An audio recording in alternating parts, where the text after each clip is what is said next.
Primeiro, a separação. Depois, uma mudança de país que muitas vezes termina em disputa jurídica. Não está em jogo neste processo a situação de um ou de outro genitor, é da criança. O Via Legal de hoje fala de sequestro internacional de crianças. No banco dos réus, pais e mães que ignoram as leis e fogem com os filhos. A República Federativa do Brasil tem não apenas demandado cada vez mais, mas também recebido um grande número de pedidos nesse sentido.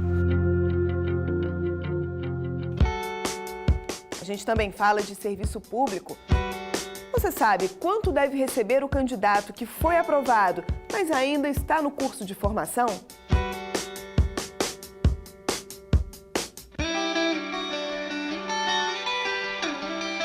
Para começar, tem os desafios que o país precisa vencer para garantir a conclusão de obras públicas.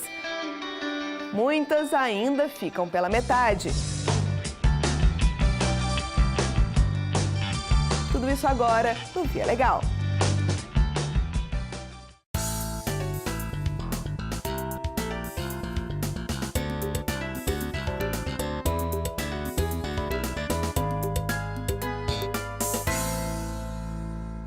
A combinação entre falta de planejamento e desrespeito à lei explica uma realidade ainda comum no Brasil: a existência de obras públicas inacabadas. Muitas vezes os trabalhos são suspensos por ordem da Justiça, uma medida radical, mas necessária para barrar irregularidades ou mesmo evitar prejuízos ainda maiores para a população e também para o meio ambiente.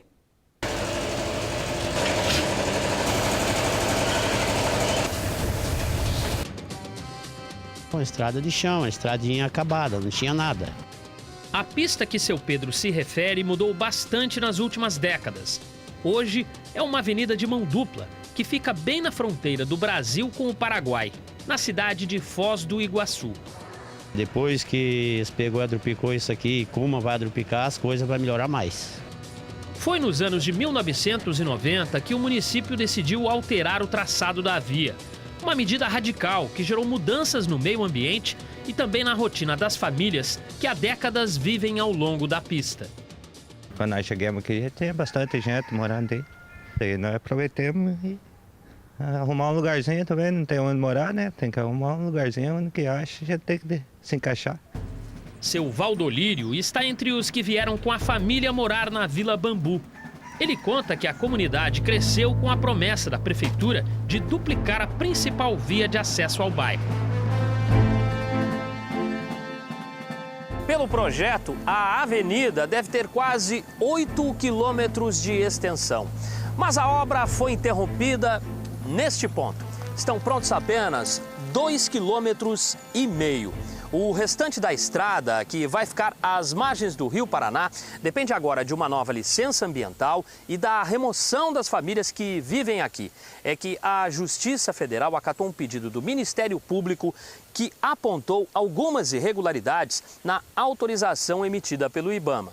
No entender do Ministério Público, a obra já construída e sua continuidade não deveria acontecer, por entender que a área onde seria construída era uma reserva ecológica.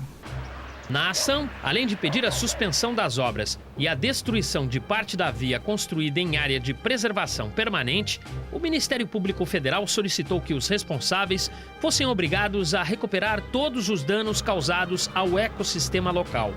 Pedidos que foram parcialmente atendidos pela Justiça Federal. Qual é o elemento-chave? É a possibilidade de sua restauração. Neste caso, há essa possibilidade, o próprio perito já faz os indicativos, o juiz acolheu, nós mantivemos, nada é irreversível, de modo que essa matéria, essa ação, pode ser mantida a sentença e julgada parcialmente procedente.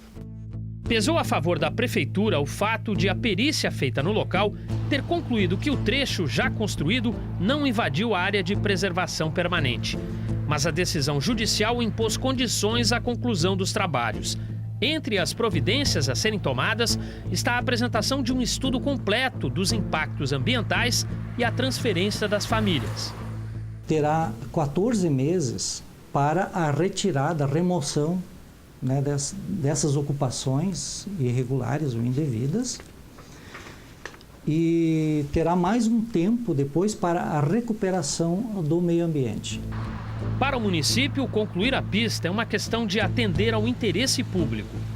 O projeto Beira Foz ele tem vários eixos que justificam, né, e pedem que ele seja implementado. O primeiro deles é a questão de segurança, né? Como fronteira, nós temos nessa região muitos problemas de segurança, problemas de contrabando, contrabando de mercadorias, de armas, de drogas, né? O segundo ponto é econômico, né? É uma região que tem muitos espaços vazios ainda, é uma região que tem alguns acidentes geográficos, então é uma área que pode ter excelentes aproveitamentos, tanto para o turismo como para atividades econômicas.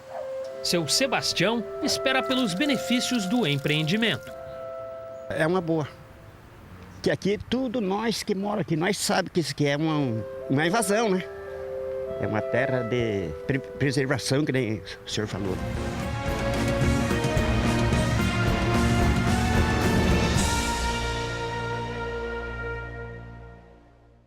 Nós continuamos falando de obras públicas. Dessa vez, o cenário da polêmica é o estado de São Paulo. A conclusão de um projeto ousado que promete melhorar o trânsito de pelo menos 3 cidades está emperrado. O motivo é a falta de acordo para viabilizar a retirada de 4.000 famílias que vivem ao longo da pista. Não é de hoje que o clima de medo e indignação passou a fazer parte da rotina de quem mora no Jardim Corisco, na zona norte de São Paulo. É que o bairro será atingido pelas obras do Rodoanel. Por isso, muitos moradores terão que deixar o local. Eu adoro morar aqui, né? E sobrevivo do meu salão de cabeleireiro, o impacto vai ser muito grande. Não sei nem o que vai ser da nossa vida. É difícil hoje saber que eu vou sair para onde eu não sei. Zenildo mora há 30 anos em Parada de Taipas, outro bairro da Zona Norte que também será afetado pelas obras. Para ele, é difícil vivenciar tantas mudanças. A gente, acostumado aqui no meio de todo mundo, pessoal, né? A gente vai acostumando, né? Aí depois ver todo mundo embora e ficando, é triste, né? A construção do trecho norte do Rodoanel é a maior obra viária em andamento no país. Deve custar mais de 6 bilhões de reais. Ao todo, serão 44 quilômetros de extensão. A via passará pelas cidades de São Paulo, Arujá e Guarulhos e ainda terá uma ligação exclusiva de 3 quilômetros com o Aeroporto Internacional de Cumbica. A importância é realmente de dar uma vazão maior de todo o tráfego aí do estado de São Paulo, que vai em direção não só ao nosso litoral, mas também que pega outras rodovias, que antigamente cruzava a cidade de São Paulo e hoje vai ter, com o complemento do Rodoanel Norte, outras possibilidades de não precisar cruzar a cidade. Mais de 4.000 famílias precisarão se mudar. A situação é mais complicada para as que não têm a escritura definitiva dos imóveis. Quem está nesse grupo deve receber apenas a indenização pelas melhorias feitas nos terrenos. Para os demais moradores, será possível escolher entre a compensação financeira e o cadastro em programas habitacionais do governo. Railton vive dias de aflição e é fácil entender o porquê. Além de não saber quando terá de sair da casa, ele também sofre com a notícia de que terá que fechar o ganha-pão da família, uma padaria que emprega 15 funcionários. A minha vida é construída aqui nesse bairro, a minha família, e me choca muito. Eu acho que nesses 2 anos de pesadelo de Rodoanel, eu acho que eu já envelheci uns 5 anos, que a minha vida virou um pesadelo. Hoje, a continuidade das obras esbarra em 2 problemas. Faltam informações sobre os programas habitacionais e a maioria dos moradores não concordam com o valor da indenização. Por isso, Defensoria e Ministério Público levaram o caso à Justiça Federal. O objetivo é garantir que a Dersa, empresa responsável pela construção, ofereça atendimento digno a todas as famílias. Essa família estaria ali muito bem na sua área se não fosse o interesse público de construir uma obra ali. né? Então, ou seja, o poder público tem a responsabilidade de garantir que esse morador mantenha a sua situação habitacional no status em que ela estava antes dessa intervenção. A Dersa justifica que o processo de desapropriação é complexo e que tem sido um desafio para a empresa. Mas o gerente garante que o valor a ser pago a cada família vai depender do tamanho do terreno e também das benfeitorias feitas no local. O que se espera mesmo é que toda a comunidade que está hoje afetada, que é afetada pelo empreendimento, os 44 quilômetros aí, que tem esses quase 5 mil atendimentos, que todos eles saiam satisfeitos com as negociações que socorreram, não só negociações, mas todo o trâmite que aconteceu, né? Também todo o apoio que a Dersa procura dar. As obras devem ser concluídas só no ano que vem, mas o que os moradores querem mesmo é que o direito à moradia seja respeitado. Eles até já aceitaram a ideia de que deverão recomeçar a vida em um novo endereço, mas a briga agora é para que isso aconteça com dignidade. Essas 108 famílias são todos que ninguém invadiu, são todos que compraram, às vezes se privaram de se alimentar melhor, de um passeio, de uma roupa melhor para construir a sua casa. Somos cidadão e a gente paga imposto, né? Não importa o lugar que seja, tudo que a gente compra hoje em dia está pagando imposto, né?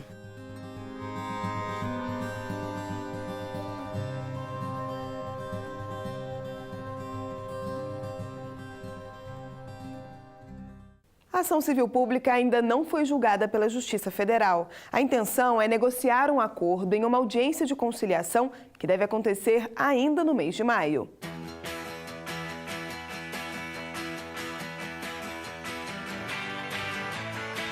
Quando um casal com filhos se separa, a primeira pergunta que vem à cabeça é: com quem eles vão ficar? Se há acordo, a questão está resolvida. Mas e quando um dos lados decide restringir o acesso do outro à criança? Ou pior, se muda para bem longe? Esse comportamento tem nome: alienação parental. O fenômeno é mais comum do que se imagina e costuma ter consequências ainda mais graves quando os pais são de nacionalidades diferentes. Bruno era juiz no interior do Rio de Janeiro quando teve de julgar o caso de um argentino que pedia a busca e apreensão dos 2 filhos que teve com uma brasileira. A família vivia em Buenos Aires até que a mãe decidiu voltar e pedir o divórcio. A mulher também procurou os tribunais. A intenção era garantir a guarda das crianças. Do ponto de vista jurídico, casos como esse são classificados como sequestro internacional de crianças. O tema que a cada dia ganha mais destaque no Judiciário Nacional e que foi discutido nesse seminário no Rio de Janeiro. As normas para o julgamento dos conflitos estão previstas na Convenção de Haia. O Brasil é signatário do tratado que prevê, como regra, o retorno do menor à situação anterior, até que as questões relativas à guarda sejam discutidas na Justiça. Tanto no aspecto ativo quanto passivo, tanto os pedidos que são formulados como aqueles recebidos pela República Federativa do Brasil são imensos. Os casos de sequestro internacional de menores têm aumentado exponencialmente. Por envolver crianças, as ações devem ser analisadas de forma rápida. O tratado estipula em 6 semanas a conclusão dos casos, mas nem sempre o desfecho é rápido. Sean Goldman, por exemplo, trazido de forma irregular pela mãe, precisou esperar 5 anos até voltar a morar com o pai nos Estados Unidos. Aquele caso é emblemático, é um caso que o desfecho não foi talvez dos melhores, dadas as dificuldades que houve naquele caso. A Justiça Federal se capacitou e houve assim um alerta muito grande e hoje nós não teríamos casos dessa maneira que levassem tanto tempo. As coisas estão bem mais rápidas. Entre as providências adotadas pelo Brasil para agilizar o julgamento deste tipo de processo está a criação de um grupo de trabalho pelo Conselho Nacional de Justiça. A intenção é unificar normas e procedimentos no relacionamento jurídico com os outros países que seguem a Conferência da Haia. Outra medida em discussão é o uso de uma classificação específica para este tipo de processo. Todos os casos seriam enquadrados como repatriação de criança ou adolescente. Além disso, o grupo defende que os casos sejam encaminhados a varas federais específicas. Designe uma vara federal nas respectivas capitais que ficaria com a competência de julgar essa ação, com o propósito de agilizar o processo. Porque surgirá a vez em que nós vamos precisar ajuizar essa ação lá, e aí eles verão que o Brasil não está sendo muito cumpridor da convenção. Bruno, o magistrado que analisou e negou o pedido do argentino, aponta outras medidas para garantir a melhor decisão em casos de sequestro internacional de crianças. É preciso que os juízes eles possuem uma equipe já preparada para acompanhar esse tipo de caso, com o sigilo necessário, com a celeridade necessária e já tendo um melhor contato com os demais órgãos envolvidos nessa atuação. Numa disputa onde não há vencidos nem vencedores, os juízes alertam. É fundamental não perder de vista o principal objetivo: manter a qualquer custo o bem-estar da criança. Não está em jogo neste processo a situação de um ou de outro genitor, é da criança. Ela é uma arvorezinha cujas raízes têm que ser preservadas. E ela é fruto daqueles dois genitores e, por isso, no que toca à convenção, de duas ou mais culturas nacionais que integram a identidade dessa criança. Isso tem que ser respeitado. Ela precisa conviver com ambas as vertentes de sua identidade, sob pena de destruição desse patrimônio mínimo, dessa situação mínima que compõe o status fundamental dessa criança.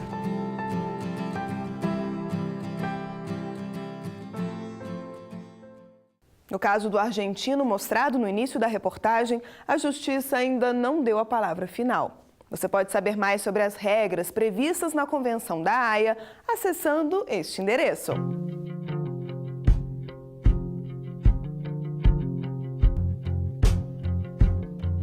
Uma estatística impressionante. Atualmente, 12 milhões de brasileiros alimentam o sonho de se tornar servidores públicos.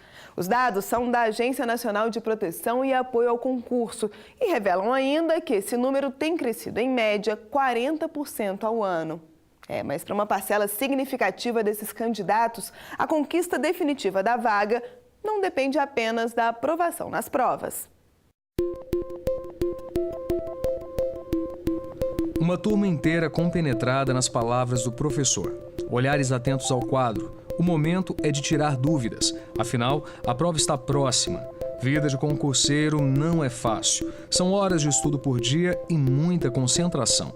Tanto esforço é para estar entre os aprovados. Apenas neste cursinho, no centro da capital pernambucana, estão matriculados quase 3.500 alunos. A maioria busca estabilidade. Por força das circunstâncias, os meus planos tiveram que tomar um outro rumo e eu parti para estudar para concurso por conta dessa estabilidade, questão de aposentadoria.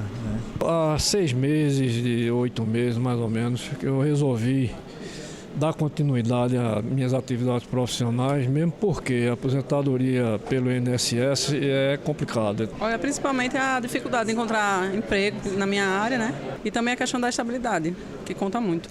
Mas dependendo do cargo, não basta ser aprovado nas provas. Em alguns casos, o candidato só assume a vaga depois de passar por um treinamento específico, um curso de formação.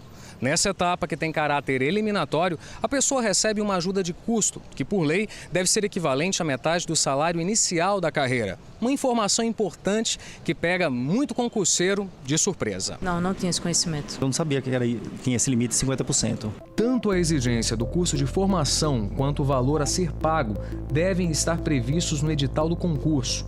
Gabriel conhecia as regras e, por isso, não se surpreendeu quando precisou passar 4 meses em Brasília se preparando para assumir uma vaga de policial federal. A Polícia Federal, para mim, é um sonho também. Além de ser um emprego, para mim é a realização de uma meta de vida. O jovem de Paulista, na região metropolitana do Recife, foi aprovado em 2012, no primeiro concurso que prestou. Durante o tempo em que ficou na capital federal, Gabriel recebeu ajuda de custo. Questionado sobre o valor, ele apresenta dados e defende um percentual maior. Se você analisar esse contexto que eu narrei há pouco, e somar ainda o fato de que o aluno precisa custear vestimentas próprias por diversas atividades que o curso exige, eu entendo que poderia ser melhorado. Em torno de 80% no caso, né? Durante um bom tempo, o valor pago aos futuros policiais federais foi mesmo de 80% do salário inicial do agente. A regra está prevista em um decreto de 1984, mas 14 anos depois, a aprovação de uma lei federal determinou que o auxílio financeiro fosse reduzido em 30%. Um candidato do Amazonas não gostou do corte e foi à justiça para tentar receber o percentual maior. A decisão final só saiu quando o caso chegou à turma nacional de uniformização dos juizados especiais em Brasília. Entendemos que, como o artigo 14 da Lei de 98, da Lei 9.624, era claramente amplo, se estendendo para todas as carreiras da administração, teria feito sustar os efeitos do decreto anterior e, portanto, não mais 80%, e sim 50%. O relator do processo explica que permitir o pagamento de um percentual diferente aos policiais federais seria uma ofensa ao princípio da isonomia, que deve ser regra no serviço público. Até para poder justamente evitar que carreiras de igual importância, policiais federais, técnicos e analistas da Tesouro Nacional, da Controladoria Geral da União, tivessem distorções no salário, quando todos têm uma finalidade de igual relevância e igual importância para o país. O entendimento da Justiça Federal é comemorado por pessoas como Mariana. A analista de finanças da Controladoria Geral da União também passou um tempo em Brasília recebendo metade do salário. Mas faz questão de dizer que, como o auxílio serve apenas para bancar algumas despesas durante o curso, o valor era suficiente. Eu tinha como pagar aluguel, minha alimentação, meu deslocamento e sempre com a expectativa de que quando retornasse eu teria aquela remuneração após a nomeação. A servidora pública cumpre uma rotina que já dura 15 anos. Mariana se diz apaixonada pelo trabalho e faz um alerta. Além da estabilidade, o concurseiro precisa pensar no prazer e no desafio de servir o cidadão. Se você não faz aquilo gostando, se você não faz aquilo tendo um retorno profissional, um retorno para você, aquilo ali perde o sentido e pode lhe trazer prejuízos grandes. E também não vai atingir a função para a qual você foi contratada, que é servir a população, um serviço público, um serviço para a população, que é quem paga nosso salário por meio de impostos.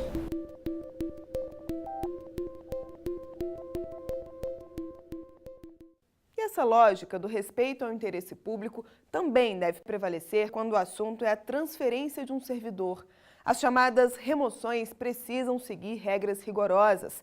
Veja na reportagem de Viviane Rosa por que o processo é tão diferente da iniciativa privada e em que casos ele pode ser questionado nos tribunais.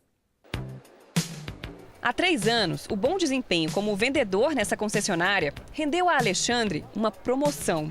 O cargo de gerente comercial trouxe mais responsabilidades, novos desafios e também mudanças radicais na rotina. A empresa, que tem unidades em todo o Brasil, propôs que o funcionário assumisse a função em outra cidade. E ele aceitou. Desafio pessoal, aprendizado. E não parou por aí. Apenas 7 meses depois de se mudar para Porto Velho, em Rondônia, Alexandre foi surpreendido com uma nova proposta de transferência. Dessa vez para uma cidade no interior do Pará, onde morou durante 1 ano e 8 meses. Depois da temporada longe de casa, a empresa finalmente trouxe o gerente comercial de volta a Brasília. Essa bagagem adquirida fora, com um novo público e um novo perfil, me trouxe uma experiência que eu poderia até pegar com mais tempo, que a gente só acelerou isso aí. Empresas que costumam transferir funcionários de cidade preferem o perfil de Alexandre, solteiro e sem filhos. Mas a última palavra é sempre do trabalhador. Por lei, o patrão não pode exigir que o empregado mude de município. Esse advogado trabalhista explica que apenas quem tem cargo de chefia pode ser demitido por justa causa se recusar a transferência. Muitas vezes alguns empregadores até cedem, porque se o empregado for ser transferido insatisfeito, se ele mudar o seu domicílio insatisfeito, ele não vai produzir. Ao contrário da iniciativa privada, no serviço público a transferência quase sempre acontece por iniciativa do servidor. Por lei, a administração não pode negar o pedido de quem tem doença grave e precisa mudar de cidade para iniciar um tratamento ou é casado com alguém que já tenha sido removido. Se o motivo for outro, o caso deve ser analisado de acordo com fatores que levam em conta principalmente o interesse do órgão. Quando decidiram voltar para perto da família, Heloína e Frederico, concursados na Justiça Federal e lotados em Eunápolis, no interior da Bahia, sabiam que em Goiânia não havia vagas disponíveis. A capital de Goiás é uma das cidades mais disputadas por servidores do órgão. Por isso, o casal optou por Lusiânia, no interior do estado. Lusiânia ficava perto de Brasília, né, onde estava meu pai, e de Goiânia, onde fica o pai do Fred e a minha mãe também. Mas a experiência em Lusiânia não agradou. A cidade é uma cidade um tanto quanto violenta, né? Ela não tem grandes atrativos, não tem uma praia próxima, não tem nada muito próximo, né? O maior atrativo dela talvez realmente fosse a família em Brasília e Goiânia. O jeito foi pedir remoção de novo. Dessa vez, eles escolheram Brasília. Como a rotatividade na capital é muito grande, Heloína, que é técnica judiciária, logo conseguiu a vaga. Já Frederico veio como acompanhante da mulher. Agora a gente não quer sair daqui, não. Agora a gente está em lua de mel com essa cidade. No serviço público, a remoção parece, mas não é um processo simples. Por trás de um pedido ou de uma determinação desse tipo, existe uma série de prazos, regras e formalidades que devem ser cumpridas. E tudo precisa estar previsto em um edital, como se fosse um concurso público. Por isso, muitas vezes, não é possível voltar atrás em uma decisão. Um servidor do Ministério Público da União, por exemplo, só conseguiu desistir da transferência que ele mesmo havia solicitado depois de brigar nos tribunais. O técnico em informática, lotado na Procuradoria Regional em Goiânia, queria ser removido para Palmas, no Tocantins. Ele cumpriu todas as determinações do edital e não se manifestou quando o prazo previsto para desistência chegou ao fim. No entanto, poucos dias antes de ser transferido, o servidor informou ao órgão que havia mudado de ideia e tinha um bom motivo para isso. A mãe estava muito doente e precisou se mudar de Tocantins para Goiânia, onde há mais recursos médicos. O argumento nem chegou a ser considerado. O órgão determinou que ele mudasse de cidade. O administrador que analisou esse caso, ele a princípio agiu certo, porque não viu outra solução a não ser indeferir o pedido dele de retorno, por conta desses princípios que norteiam, principalmente da legalidade. Mas o desembargador que analisou o processo considerou que a desistência não geraria prejuízo para nenhum dos lados, nem para a administração pública e nem para terceiros, já que o candidato que ocuparia a vaga dele em Goiânia havia desistido de assumir o cargo. Com esse entendimento, o homem pôde permanecer no órgão de origem.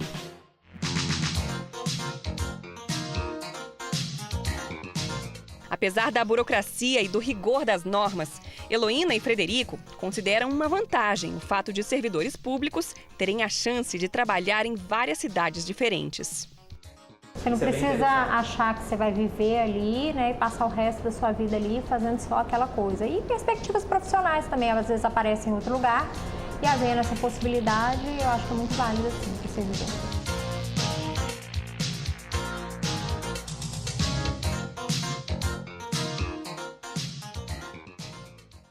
O Via Legal já mostrou várias reportagens sobre concurso público e sobre problemas envolvendo a rotina desses profissionais. Você pode rever essas histórias acessando nossos canais na internet.